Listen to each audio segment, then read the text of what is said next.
সবাই দয়া করে ভিডিওটা বেশি বেশি করে শেয়ার করে দিবেন। হ্যালো, আসসালামু আলাইকুম। সবাই কেমন আছেন? আশা করি ভালো আছেন। আসলে আমাদের এই বাগদিয়া যে ব্রিজটা দীর্ঘদিন যাবৎ এই ব্রিজটা ভাঙ্গা এই অবস্থা পড়ে আছে। যে কোনো টাইমে এখানে একটা বিপজ্জনক ঘটনা ঘটতে পারে। তো আমি সবার কাছে দৃষ্টি আকর্ষণ করে বলছি, আমি একজন ড্রাইভারের সাথে এখন কথা বলতেছি, নতুন ড্রাইভার আমার এলাকায় দুটো ভাই। আচ্ছা ভাই, তোমরা যে গাড়ি চালাও এই যে এই জায়গাটা, মানে এই যে অবস্থা, তোমাদের কাছে কিরকম রিস্ক মনে হয়? আরে ভাই রিস্ক তো আর বেশি আমরা তো দিকে গাড়ি আছে তাহলে এটা খুব বিপজ্জনক একটা যে পরিবেশ হয়েছে না? বেশি বিপজ্জনক এটা দেখতে পাচ্ছেন, আমি একজন অটো ড্রাইভারের সাথে কথা বলছি।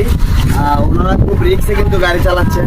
রাত্রেবেলা এই জায়গাটা আসলে দেখাই যায় না, আর বিপজ্জনক। যারা অপরিচিত আছে, যারা গাড়ি নিয়ে আসে এই এলাকায়, তারা হয়তো এই জায়গাটা জানবেই না যে এই জায়গাটা এই অবস্থা আছে।